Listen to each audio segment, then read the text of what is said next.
So present ఇప్పుడైతే నేను sand dunes and సముద్రం కలిసే ప్లేస్ లో అయితే ఉన్నా, నమీబియాలోని ఆఫ్రికాలో. అండ్ ఇక్కడికి రావాలంటే మాత్రం ఓన్లీ 4x4 వెహికల్స్ లో అయితే మాత్రమే రావాలి. ఈ ప్లేస్ యొక్క స్పెషాలిటీ ఏంటంటే ప్రపంచంలో ఏకైక ప్లేస్ అనమాట. మనకి ఇక్కడ లెఫ్ట్ సైడ్ లో చూస్తే సముద్రం ఉంది, అండ్ అంతే కొంచెం ముందుకు వచ్చినా అంటే ఇక్కడ శాండ్ డ్యూన్స్ ఉంది. చూసారు కదా ఇసుక తిన్నెలు. ఓరి దేవుడా ఎంత పెద్దగా ఉంది అనుకుంటారు. ఇది ఇక్కడ నుంచి స్టార్ట్ అయ్యి 400 కిలోమీటర్ల వరకు ఇట్లనే ఉంటదంట మొత్తం. ఇంకా ఇసుక తిన్నెలు అండ్ అంతే సముద్రం. శాండ్ డ్యూన్స్ ప్లస్ సముద్రం. అండ్ ఇక్కడ చూడండి శాండ్ డ్యూన్స్ ఎంత హైట్ ఉంది అనుకుంటారు. ఇది మామూలు హైట్ లేదు.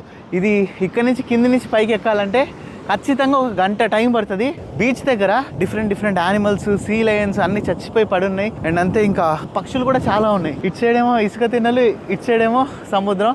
నాకు ఈ ప్లేస్ చూడడానికి అయితే నిజంగా కలలాగా అనిపిస్తుంది. ఏంద్రా నాయన ఇంత అద్భుతంగా ఉంది ఈ లొకేషన్ అన్నట్టు అనిపిస్తుంది. అండ్ అంతే స్క్రీన్ పైన కనిపిస్తున్న లింక్ ని క్లిక్ చేస్తే మీరు ఫుల్ వీడియో చూడొచ్చు. వీడియో నచ్చితే ఖచ్చితంగా సబ్స్క్రైబ్ చేయండి. మళ్ళీ కలుద్దాం.